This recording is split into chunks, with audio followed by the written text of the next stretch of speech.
자, 하나님의 말씀은 갈라디아서 3장 1절에서 5절입니다. 어리석도다 갈라디아 사람들아, 예수 그리스도께서 십자가에 못 박히신 것이 너희 눈앞에 밝히 보이거늘 누가 너희를 꾀더냐. 이 꾀한다는 말이요, 사탄이 하와를 미혹했을 때 그때와 같은 단어입니다. 물론 구약 성경은 히브리어고 신약은 헬라어지만 같은 단어입니다. 내가 너희에게 다만 이것을 알려 하노니 너희가 성령을 받은 것이 율법의 행위로냐 듣고 믿음으로냐. 너희가 이같이 어리석으냐. 성령으로 시작하였다가 이제는 육체로 마치겠느냐. 너희가 이같이 많은 괴로움을 헛되이 받았느냐. 과연 헛되냐. 너희에게 성령을 주시고 너희 가운데서 능력을 행하시는 이의 일이 율법의 행위에서냐 듣고 믿음에서냐. 아멘. 지금 지난 몇 주 전부터 뭘 살펴봤냐면 예수님이 없이 하나님 나라가 가능하지 않듯이 성령님이 없이 하나님 나라가 가능하지 않은 거죠. 그래서 하나님 나라와 성령을 통한 전인 사역, 전인 치유 사역, 예수님이 삶에 나타나는 것, 이것이 얼마나 밀접한 관계가 있는가를 살펴보았고, 성령의 능력으로 또 그 다음에는 하나님의 나라와 성령의 임재가 얼마나 밀접한 관계가 있는가를 살펴보았죠. 그런데 문제는 이거죠. 그래서 성경은 뭐라고 말하고 있는가 하면 누가복음에 예수님께 제자들에게 너희가 하나님 나라를 구하라. 너희 아버지께서 너희에게 그 나라를 주시기를 기뻐하시느니라. 그런데 그 말은 바로 그 누가복음에 나오는 구하는 자에게 하늘에 계신 너희 아버지께서 성령을 주시지 않겠느냐, 이 말과 정확하게 일치된다고 학자들이 얘기하는 거예요. 같은 것을 말한다고.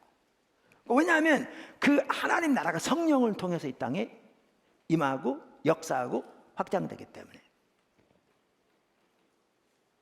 그러니까 우리는 예수님이 하나님 나라를 구하라, 그것은 다른 말로 하면 성령을 구하라, 하늘에 계신 너희 아버지께서 구하는 자에게 성령을 주시지 않겠느냐, 이렇게 말했는데, 그러면 하나님 나라를 위해서 이처럼 성령이 절실하게 필요한데, 문제는 그렇게 나오면 곧바로 어떤 사람들은 뭐라고 표현하냐면, 우리가 예수를 믿으면 성령님이 우리 속에 다 이미 와 계신데 무슨 성령을 또 달라고 그러느냐, 이렇게 반박하는 거죠.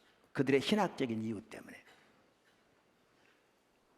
그러니까 이 부분을 올바로 이해하려면 우리는 반드시 뭘 이해해야 되냐면 성령 세례와 성령 충만을 올바로 이해해야 되는 거죠. 할렐루야. 그래야 우리는 성경이 말하는 하나님의 그러니까 하나님의 길을 따라 하나님의 말씀의 토대에서 우리는 성령의 역사도 어떻게 구할 것인지를 선명히 볼 수가 있는 것이지요. 그래서 사실 한 시간에 한 타임에 성령 세례와 성령 충만 전체를 살펴보는 게 너무나 좋은데, 컨퍼런스처럼 설교를 한 1시간, 3시간 반 뭐 이렇게 하면 살펴볼 수 있지 모르지만 주일날은 그렇게 할 수가 없어서 나누다 보니까 지난 주간에는 성령 세례에 대해 살펴봤죠. 그러니까 우리가 예수를 믿으면 성령님이 우리 속에서 내주하신다. 그것이 성경에 말하는 성령 세례다. 그리고 성령님이 우리 속에 오시기 때문에 우리는 예수 믿는 사람은 누구든지 그 성령과 교제할 수 있고 성령의 인도를 따라 사는 것이 우리의 신앙생활이고, 그래서 성령님의 통치 아래 늘 그분이 다스리는 삶을 살기를 추구해야 한다라는 것이죠. 그리고 그 성령께서 우리를 통해 나타나시는 대로, 택하시는 대로 다양한 성령의 은사들도 나타날 수 있다. 그 부분을 살펴봤죠. 근데 문제는 이제는 성령 충만을 살펴보려고 하는 거죠. 그러면 문제는 이거죠. 성령 믿는 사람들은 다 이미 성령으로 세례를 받았기 때문에, 혹은 침례를 받았기 때문에 더 이상 어떠한 성령의 역사도 기대할 필요가 없다는 말인가? 라는 거죠.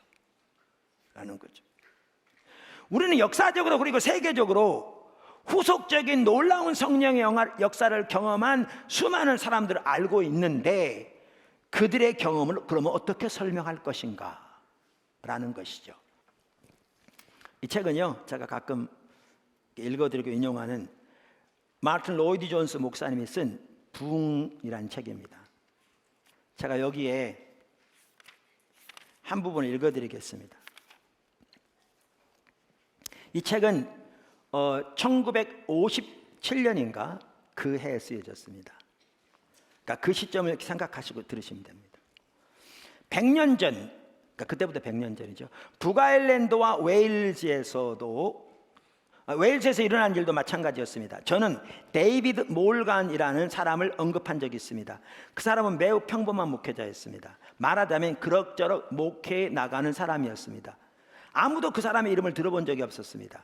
또한 주목할 만한 일을 한 적도 없었습니다. 그런데 갑자기 이 능력이, 성령의 능력이 그 사람에게 임하였습니다. 부어진 거죠. 임한 거죠.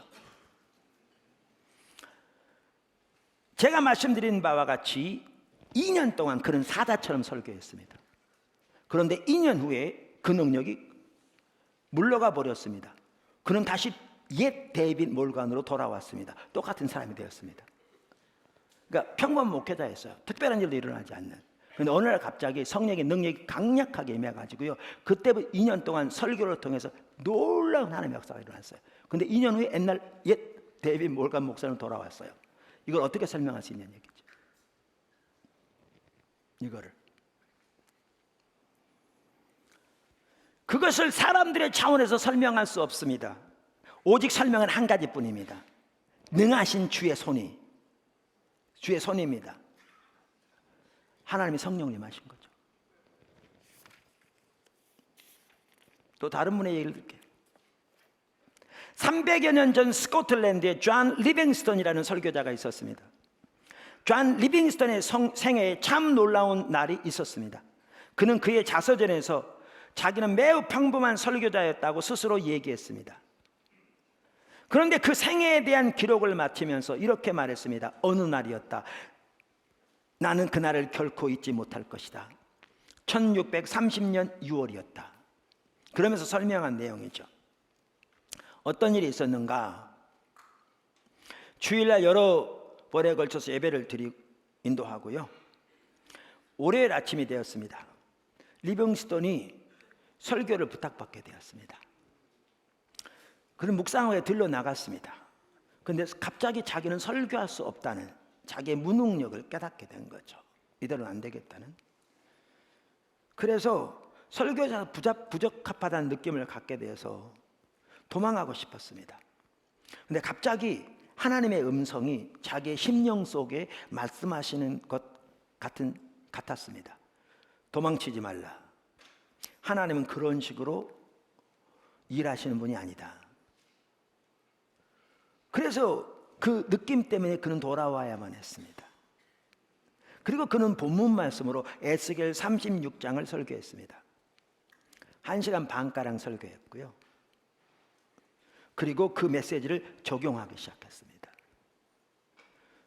그런데 어떤 일이 일어났는지 아십니까? 그가 그 메시지를 적용하기 시작할 때 갑자기 하나님의 성령이 그에게 임했습니다. 그리고 그 자신을 사로잡았습니다. 그렇게 되자 사람들은 문자 그대로 땅바닥에 넘어져서 그 예배에서 500명이 회심하게 되었습니다. 500명이 회심했다 그러니까 이 로이드 존스 목사님이 이렇게 말합니다. 요즘처럼 예수님 영접할 사람 나오세요 그럴 때 500명이 나왔다 이런 말이 아니라는 거죠. 그 당시에 그런 게 없었다는 거죠. 그건 최근 일이거든요. 그 20세기에나 있었습니다. 그전에는 없었습니다. 그러면서 이렇게 말합니다. 현대 그리스도인들이요, 제가 지금 말해야 되는 것은 불행히도 존 리빙스턴이 그 모임을 잘 분간하지 못했다는 것입니다. 500명이 예배가 끝난 다음에 나왔다고 말하지 않았습니다. 그게 아니라는 거죠. 그들은 그러한 류의 일을 하지 않았습니다. 500명이 죄를 깨닫게 되고 땅바닥에 구르면서 어쩔 줄을 몰라 했습니다. 어떤 사람들은 교회에 와서 신음했고 어떤 사람들은 여러 날 이러한 교회에 빠져 있었습니다. 그러나 그 설교의 결과로 500명이 교회에 들어왔습니다. 회심할 뻔 교회에 들어져서 지속적으로 회심한 상태를 유지하고 성도로 살아간 거죠. 한 번의 설교. 이걸 어떻게 설명합니까? 지금 제가 이런 내용들이요, 교회 역사상 수천 수만 건 있었습니다. 그거는 뭘로 설명할 수 있습니까? 그래서 이것을 이해하려면 후속적인 성령의 역사가 있다는 사실을 우리는 기억해야 합니다. 예수를 믿을 때 성령님이 우리 속에 들어오셔서 내주하시는데 그걸 성령 세례라고 부르는데, 성경은 후속적인 성령의 역사에 대해서도 말하고 있습니다. 그럴 때 살펴보겠지만 그것을 성령 충만이라고 합니다. 오늘의 주제가 그 부분입니다. 자, 그러면 하나씩 살펴보죠. 첫째, 후속적인 성령의 역사. 말씀드린 대로 성령 세례는 우리가 예수를 믿을 때 우리에게 일어납니다. 그러나 성경은 또한 후속적인 성령의 역사가 있음을 우리에게 분명하게 말해주고 있습니다. 제 책 성령 사역 회복에는 더 많은 그 구절들이 나와 있습니다만은, 오늘은 그 후속적인 성령의 역사를 보여주는 가장 대표적인 한 구절만 여기서 살펴보겠습니다. 그 한 대표적인 구절이 우리가 읽은 본문 말씀 갈라디아서 3장 1절에서 5절입니다. 1절에서 5절. 다시 한번 보시죠. 오늘 본문 말씀. 자, 1절. 뭐부터 시작합니까? 어리석도다 갈라디아 사람들아. 그 다음에 뭐라고요? 예수 그리스도께서 십자가에 못 박히신 것이 너희 눈앞에 밝히 보이거늘. 이게 아주 중요한 말입니다. 지금 예수님 십자가를 말하고 있습니다. 그래서 누가 너희를 꾀더냐. 그러면서 2절에 뭐라고 그랬어요? 너희가 성령을 뭐 한 것이? 받은 것이. 자, 너희가 성령을 어떻게 한 것이? 받은 것이. 율법의 행위로서냐 듣고 믿음으로냐. 자, 답이 뭐예요? 듣고 믿음으로라는 거죠. 믿음으로다. 그 다음에 5절을 한번 보십시오. 아까 나머지 읽었으니까. 자, 너희 가운데서 너희에게 성령을 주시고, 성령을 어떻게 하시고? 주시고, 너희 가운데서 능력을 행하시는 이의 일이 율법의 행위에서냐 듣고 믿음에서냐. 답변은 뭐예요? 듣고 믿음에서라. 근데 여기 아주 중요한 게 있습니다. 아까 2절에 너희가 성령을 받은 것은 그랬잖아요. 근데 5절에 너에게 성령을 주시고 그랬잖아요. 이 둘이 다른 겁니다. 다른 사건을 가리킵니다. 다른 사건을. 그러니까 이 구절을 보면 두 종류의 성령의 역사가 있는 것을 명확하게 볼 수 있습니다. 자, 우선 2절에 너희가 성령을 받은 것은, 이 말은 우리가 성령을 처음 받은 것을 의미합니다. 그러니까 이 헬라어 성경에 이 단어가 단순 과거형이에요. 영어로 aorist tense예요. 이 말은 과거 한 시점에 일어난 것을 말합니다. 그렇기 때문에 이 지금 성령을 받은 것은 뭐죠? 우리가 처음 성령을 받은 것을 말합니다. 왜냐하면 왜 처음 성령을 받은 것을 의미하는 건지를 뭘 보면 아느냐면 바로 다음 절을 보아도 압니다. 3절에 바로 뭐라고 그러냐면 너희가 이같이 어리석으냐. 그 다음 어떻게 해요? 성령으로 시작하였다가. 그러니까 이 구절을 보면 2절에 일어난 일이 우리 신앙의 시작 때 일어난 것임을 보여줍니다. 명백하게. 그렇죠. 그러니까 그 시제를 보아도 명확하고요, 바로 3절을 보아도 명확하고, 2절에 성령을 받았다는 말은 우리 신앙의 시작에 우리가 성령을 받은 것을 의미합니다. 그게 언제 일어나죠? 우리가 구원받을 때 일어납니다. 우리가 지난주에 살펴본 성령 세례를 의미합니다. 우리가 예수를 믿을 때 성령님이 우리 속에 오셔서 내주하시는 그 사건을 의미합니다. 지금 2절은. 그래서요, 그 제임스 던이라는 유명한 학자가 있는데, 그분도 블랙스 뉴 테스트먼트 카멘터리라는 주석 시리즈에서 갈라디아 주석에서 이 구절에 대해서 설명하면서 이렇게 말합니다.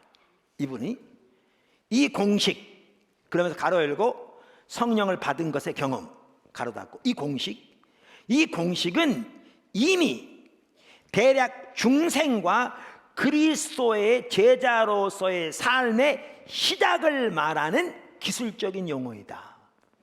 그러면서 여기 성경구조 쫙 나열합니다. 제가 그건 뭐 책에 있으니까 복잡해서 안 읽어드렸습니다. 그러니까 다시 말하면 이분도 이 2절에 나오는 성령을 받은 것은 중생의 사건, 그리스도의 삶의 시작의 사건을 의미하는 것을 명백하게 말한다고 말하고 있죠. 이 구절 보면 여러 곳에서. 왜냐하면 시대가 단순 과거형으로 그렇고요, 바로 3절을 보아도 이게 신앙의 시작을 의미하는 것임을 볼 수 있어요. 무슨 아시죠? 자, 그러면 이거는 쉽게 이해될 수 있는데, 그럼 5절에 성령을 주시고는 어떤, 이거 다른 거예요. 이게 제가 말하고자 하는 바예요. 5절. 5절은 지금 뭐라고 그랬느냐, 여기 보시면 아까 너희에게 성령을 어떻게 하시고? 주시고 그랬어요. 근데 여기에 너희에게 성령을 주시고 라고 말할 때 이 주다라는 단어가 헬라어로 현재형이에요. 그러니까 이 5절에 이 주시고는 2절에 처음 예수를 믿을 때 그들에게 주셨던 성령 역사를 말하는 게 아니에요. 아니에요. 명확하게 이 구절은.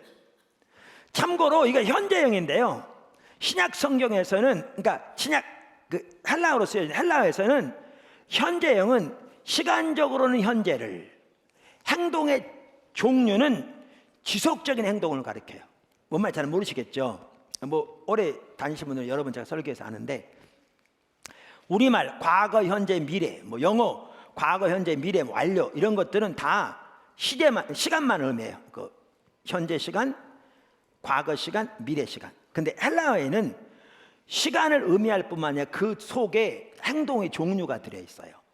그러니까 예를 들면 단순 과거 같은 경우에는 점적인 행동이라고 그래요. 펑틸리어라고 그러는데 영어로 말하면 점. 그러니까 이런 거예요. 제가 좀 하품하면 이러다 보면 사진 딱 찍으면 이렇게 되잖아요. 그러니까 그 순간만 찍히는 거잖아요. 이게 점적인 행동이에요. 그러니까 과거에 한 시점에 일어난 사건, 점적인 행동이에요. 근데 이렇게 동영상을 찍으면 이게 아니라 쭉 연결되잖아요. 이게 현재형이에요. 이게 지속된 행동이에요. 이거를 선적인 행동이라고 그래요. 선적인 행동이라고 그래요. 뭔 말인지 아시겠죠? 그러니까 5절에 나오는 성령을 주시고는 현재형으로서 2절에 나온 성령을 받은 것을 의미한 게 아니에요. 그 이후로 하나님이 그들에게 지속적으로 성령을 주신 걸 의미해요. 후속적인 성령 역사를 가리켜요. 둘이 달라요. 둘이 달라요. 그래서 제가 페트라 주석을 가끔 인용하잖아요. 그 페트라 주석도 5절에 대해서 이렇게 얘기해요. 5절에 대해서 2절은 갈라디아 교회인들이 성령을 받았던 과거 사실에 대해 역점을 두어 과거 시대로 표현했지만, 아까 말한 대로 본절은 5절은 그 말이죠, 현재 시대로 되어 있다. 하나님이 성령을 주시고 능력을 행하시는 두 사역은 현재 분사를 사용하고 있다. 이는 과거에도 사역하셨지만 지금도 사역하시는 현재적인 의미를 보다 부각시키기 위한 것이다. 바울은 지속적 의미를 나타내는 두 개의 현재 분사를 사용하여 하나님께서 갈라디아 교인들이 처음 회심할 때뿐만 아니라 지금도 계속 역사하고 계심을 강조하고 있다. 이거는 너무나 자명한 사실이에요. 그러면 여기 5절에 성령을 주시고, 이 말은요, 예수 믿은 후에, 그래서 성령을 이미 받은 후에도 하나님께서 갈라디아 교회 성도들에게 성령을 지속적으로 주신 걸 볼 수가 있어요. 후속적인 역사예요. 그럼 어떤 분들은 이런 분들이 있어요. 성령은 한 분인데 그럼 이미 우리에게 예수를 믿을 때 오신 성령님은 뭐고, 또 그 후에 지속적으로 반복적으로 주시는 성령님은 뭔가? 자, 그러면 우리는 이 갈라디아 3장에서 후속적인 성령의 역사에 대해서 중요한 몇 가지를 볼 수 있어요. 지금 이 구절에서 하나는 하나님께서 우리에게 성령을 지속적으로 주시는 것과 하나님께서 우리 가운데서 능력으로 역사하시는 것이 연결되어 있어요. 할렐루야. 능력으로 역사는 연결됐어. 왜냐하면 성경이 뭐라고 그러냐면 이렇게 돼 있거든요. 아까 5절에 너희에게 성령을 주시고 너희 가운데서 능력으로 행하시는 이의 일이, 이렇게 말하고 있으니까 두 개가 연결돼 있잖아요. 그러니까 교회 가운데 성령의 역사가 회복되기 위해서는 성령 세례와 성령 충만에 대한 올바른 이해가 정착되는 것이 매우 중요한 것도 이 때문이에요. 할렐루야. 그리고 우리가 그렇지 않으면 성령을 소멸할 수 있어요. 성령을 소멸한다는 말은 성령이 불을 끈다는 말이거든요. 성령 역사를 가로막는다는 거거든요. 오늘날 그렇게 심각한 죄를 짓고 있는 사람도 적지 않아요. 자, 성령을 주시고 능력으로 역사하시는 것이, 그러니까 우리는 하나님께서 우리의 예배 가운데 아까 말씀드린 대로 우리가 펴온 대로 하늘을 가르시고 이곳에 임하기를 원한다는 것은 하나님이 우리에게 성령을 부어주시기를 원하는 거죠.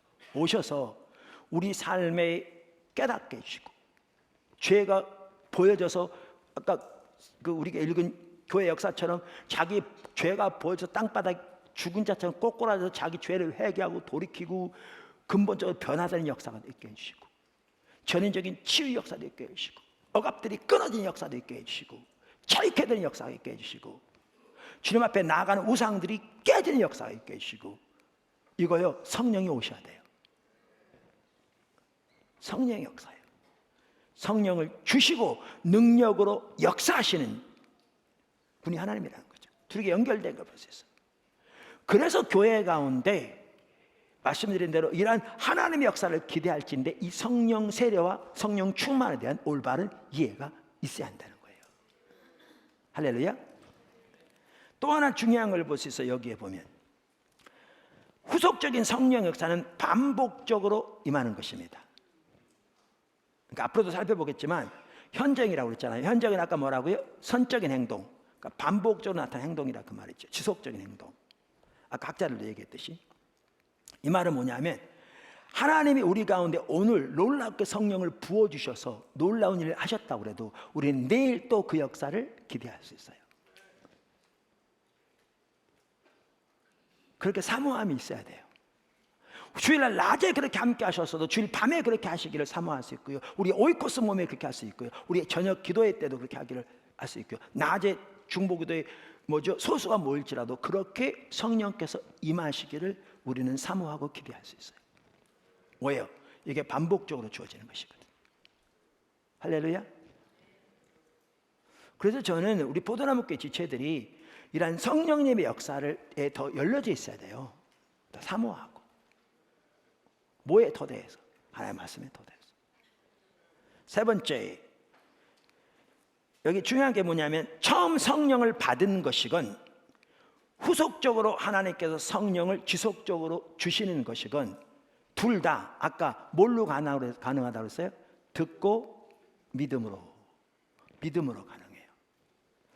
우리나라 과거 이게 오순절 은사주의 영향인데요. 이렇게 가르치는 분들이 많았어요. 방언의 은사를 받으려면 기도원 가서 나무뿌리 하나 뽑아야 된다. 예언의 은사를 받으려면 나무뿌리 작은 거 가지고 안 된다. 큰 나무뿌리를 뽑아야 된다.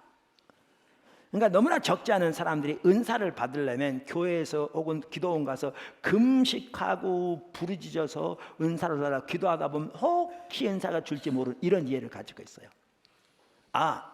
성경에 보면요, 은사를 사모하라고 되어 있기 때문에 하나님께 더 놀라우게 역사하시길 기대하고 사모하고 기도하는 건 중요하지만 하나님의 성령이 우리에게 주어지는 것이 처음 성령을 받을 때건 후속적으로 성령을 주셔서 역사하는 것이건 율법의 행위로서 주어지는 게 아니에요.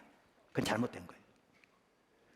그렇게 잘못된 이해를 갖다 보니까 어떤 은사가 나타나면 자기가 그만큼 수고하고 헌신했더니 은사가 주어진 거라고 하면서 너무나 잘못된 이해를 가지고 내게 은사가 나타나서 내가 이만큼 은사를 받아서 얼마나 많은 대가를 지불했는데 네가 와서 공짜로 그냥 받아가냐, 그러니까 난 헌금했다, 이런 사람들 저번에 적죠. 완전히 막아버리는 거죠. 한국교회 믿음으로. 근데 여기에 아주 중요한 게 있어요.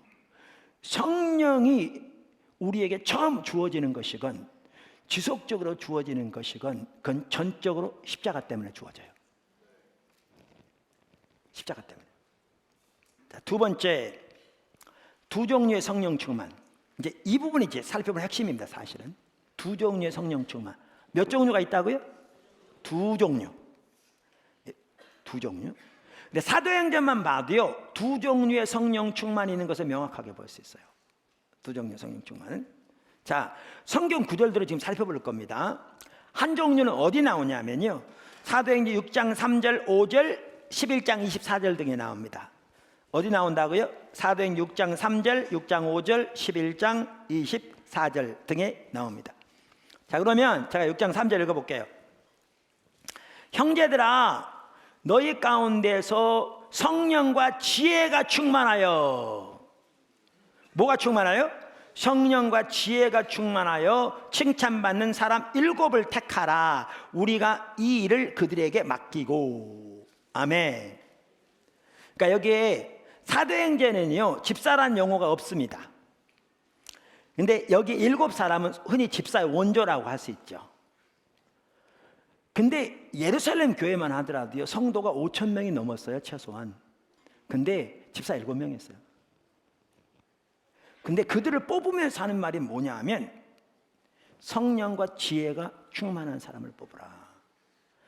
그랬더니 바로 5절에는 온 무리가 이 일을 기뻐하여 믿음과 성령이 충만한 사람, 스데반과 그러면 쭉 그런 사람을 택하여, 이렇게 말하죠. 사실 그래서 제가 말씀드린 대로 우리 운영위원 뽑을 때 이런 분을 뽑아야 합니다. 아, 지금 운영위원인데 안 그렇다. 그러니까 제 말을 항상 반대로 이해하지 말라, 그 말이에요.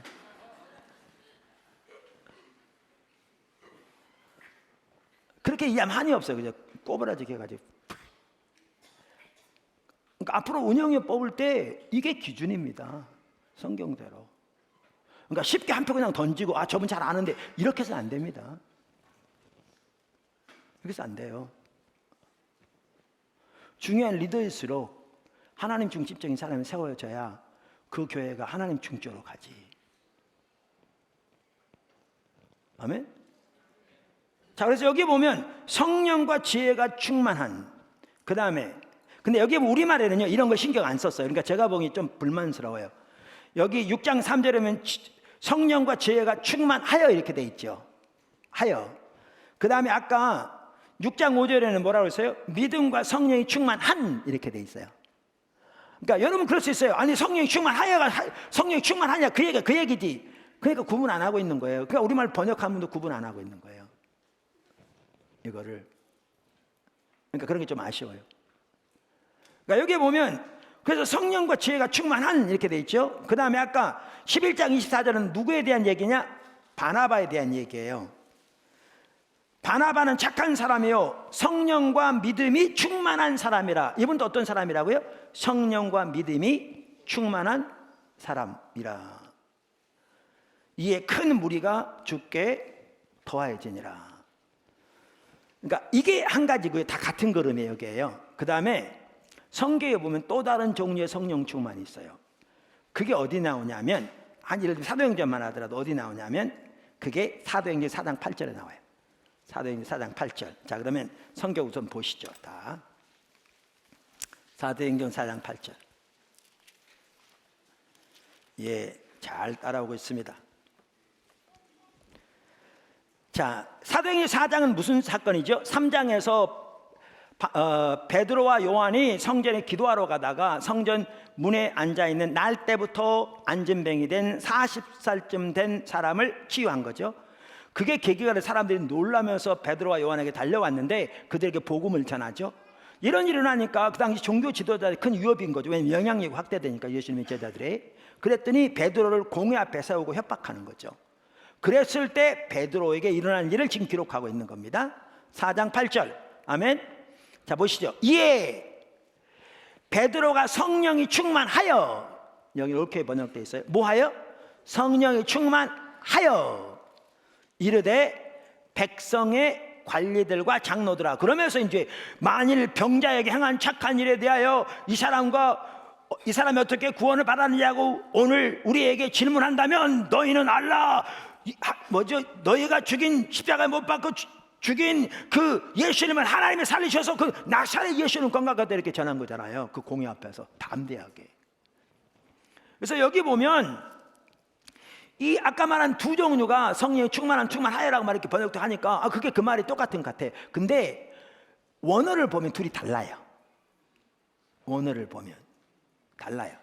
그럼 어떻게 다르냐면요, 이렇게 달라요. 그래서 두 종류의 성령 충만이 있어요.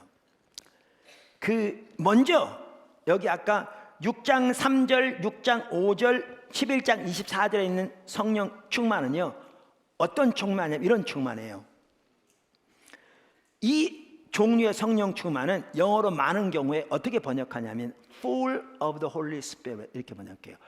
full of the Holy Spirit. 우리말로 번역한다면 성령의 충만한 이렇게 번역해요. 그래서 세 번 중에 두 번 이렇게 번역했잖아요.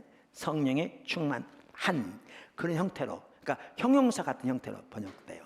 그러면 이게 뭘 의미하냐면요, 이것은 모든 그리스도인들의 이상적인 상태를 가리키는데, 초대교회 당시 귀한 하나님의 사람들이 성령에 충만했다는 말은 그들이 늘 성령의 통치 가운데 살아감으로 그들의 성품이 성숙했으며 그리스도가 다스리는 삶을 그들이 살았다는 말이에요. 그러니까 여기에 성령에 충만하는 성령 내주, 그러니까 이건 뭐와 관련되면 내주하시는 성령님과 관련돼요. 뭐와 관련되고요? 내주하시는 성령님과 관련돼요. 그러니까 내주하시는 성령님과 친밀한 교제 가운데서 성경 갈라디아서 5장에 말한 것처럼 그분의 인도를 따르며 그분의 통치 가운데 살아감으로 그들의 성품이 성숙하는 그리스도인의 성품이 되는 것을 말하는 거예요.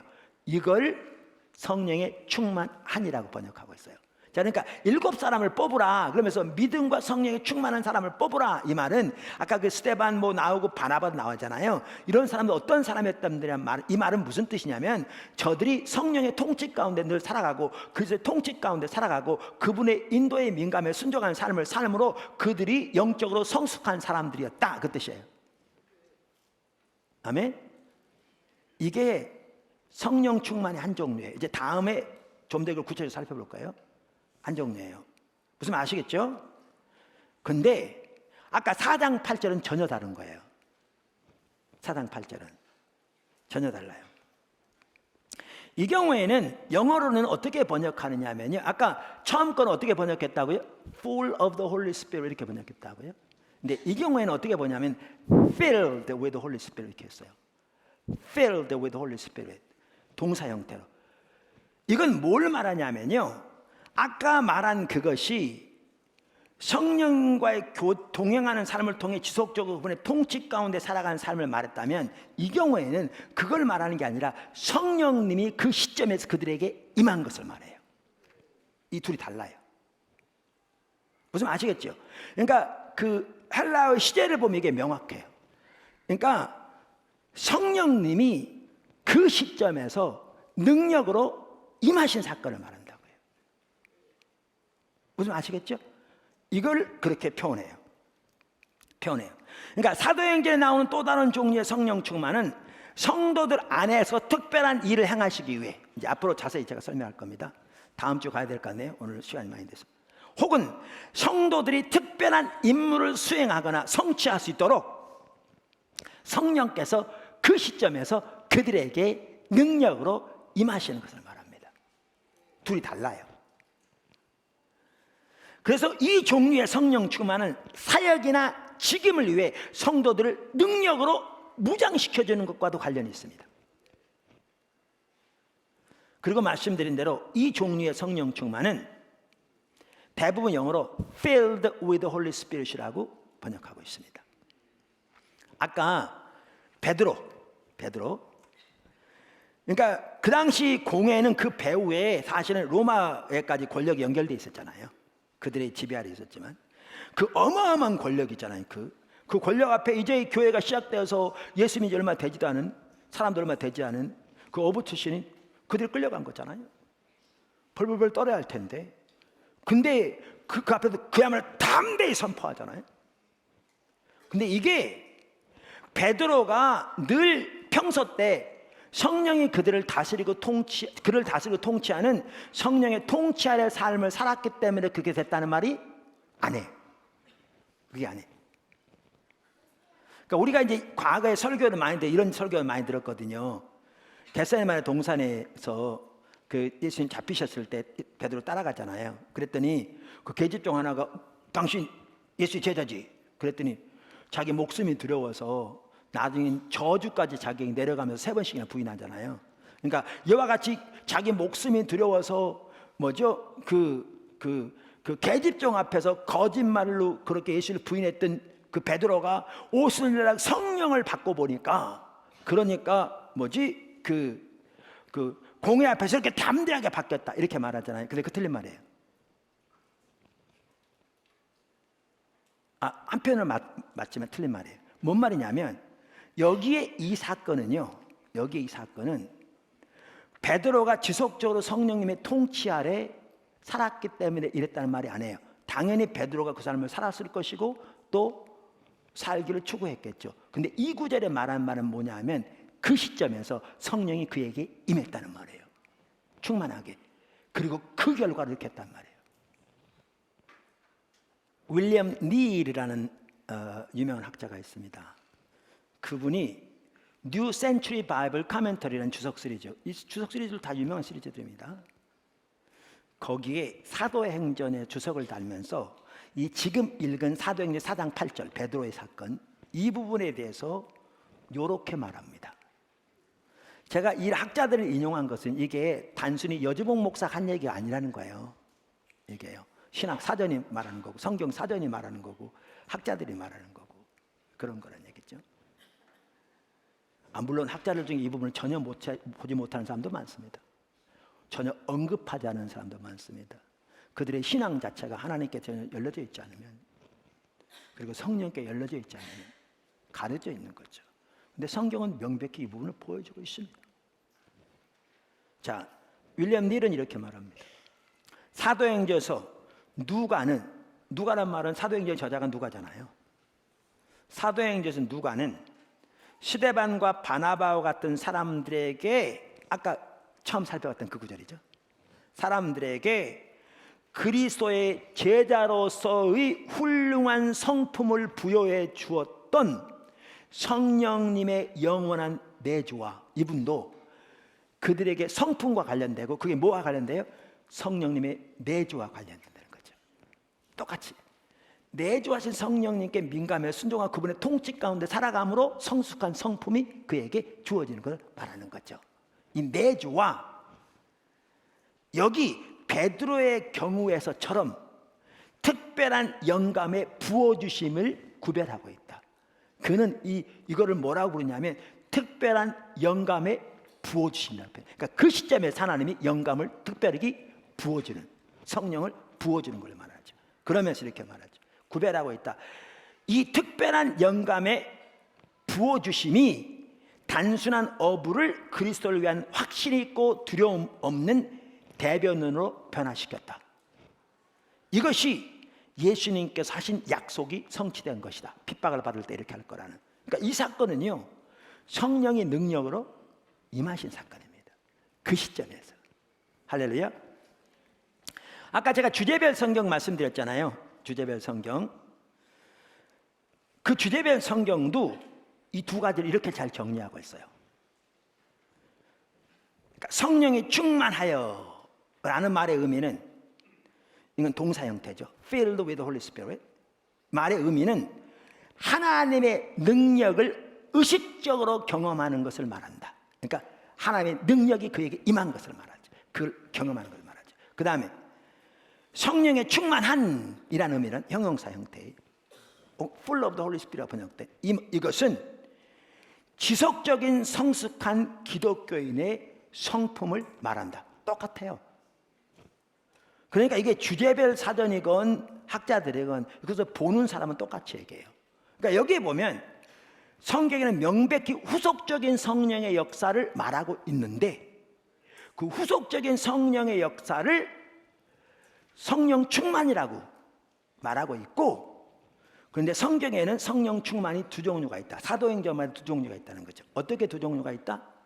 하나는 내주하신 성령님과 친밀하게 교제하면서 그분의 인도를 따르고 그분의 통치 안에 사는 삶을 통해, 여러분 성령 열매 있죠? 9가지 열매. 그 열매가 단순 거 아세요? 성령의 열매들 그 말이 아니고 성령의 열매예요. 이건 뭐냐면 성령께서 우리를 다스리고 통치하실 때 우리 삶에 나타나는 열매를 말해요. 그게 뭐와 관련되느냐? 성숙한 성품과 관련돼요. 이게 그리스도인의 이상적인 상태. 일꾼을 뽑을 때 그런 사람 뽑으라, 그 얘기죠. 할렐루야. 그러니까 이런 종류의 성령 충만이 있는 반면, 다음 주에 좀 더 자세히 살펴봅니다. 하나님의 목적을 위해, 하나님의 뜻을 성취하기 위해, 또는 하나님 백성들에게 하나님의 특별한 임무를 감당할 수 있도록 그 시점에서 능력으로 임하시는 성령 충만이 있어요. 그 시점에서. 아까 제가 읽었던 여기 그 나오는 사람들의 얘기요, 그거는 그 시점에서 그들에게 능력으로 임했던 성령의 역사였어요. 이 두 종류가 있어요. 왜 이 두 종류를 살펴보느냐 하면, 오늘날 너무나 많은 사람들에게 능력으로 임하시는 성령 충만에 대한 자리가 없어요. 이게 심각해요. 그러니까 실제로 하나님께 성령을 주시고 너희 가운데 능력으로 역사하신 일이 이랬는데 이 부분이 닫혀져 있어요.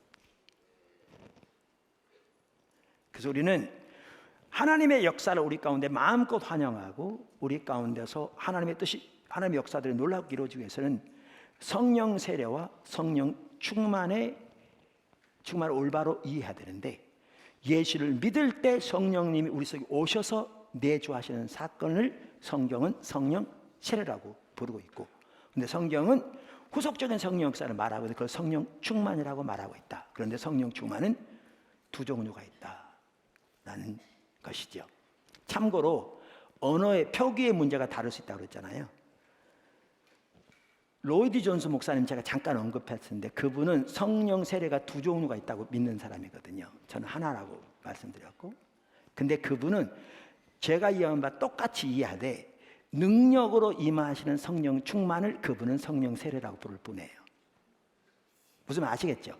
똑같이 이해하는데 전체 예수를 믿을 때 성령님 우리 속에 오시고 우리가 성령님 우리를 다시 통치하시는, 그래서 그 성품이 그리스도를 담는 성숙한 성품으로 자라야 되는 성령 충만을 그분도 당연히 인정하고 믿는데, 그리고 하나님의 목적을 위해 성령이 능력으로 임하시는 성령 충만이 있는데 그분은 두 종류가 있다고 말하면서 이 능력으로 임하시는 성령 충만을 성령 세례라고 부를 뿐이에요.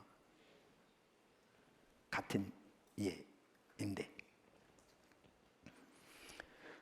그래서 이처럼 두 종류가 있다는 걸 이해해야 되고요. 이제 다음 주에 이제 이 두 종류를 좀 더 상세하게 살펴보되, 특별히 그 중에서 능력으로 임하시는 성령 충만에 대해 상세하게 살펴보고자 합니다. 이 부분이요, 다음 주에 보겠지만 하나님의 부흥과도 밀접한 관계가 있습니다. 평양 대부흥, 웨일즈 부흥, 뭐죠? 요한에서 이랬던 부흥. 우리나라 지금 총신의 그 박형규 교수님 부흥의 그야말로 연구에서 어떻게 보면 대가라고 하시는 귀한 분이잖아요. 이분도 부흥을 뭐라고 정의하느냐? 성령의 부어주심이라고 해요. 조나단 에드워즈 부흥을 뭐라고 전제하느냐? 성령의 부어주심이라고 해요. 마틴 로이드 존스 하나님의 부흥을 뭐라고 정의하느냐? 성령의 부어주심이라고 해요. 자, 그러면 이 구조 가운데 부흥이 뭘 말하는 줄 아세요? 능력으로 임하신 성령 충만, 이게 부흥이에요. 이게 대규모로 하는 게 부흥이에요. 그게. 그럼 요 자리가 없다면 부흥을 위한 자리가 없어요.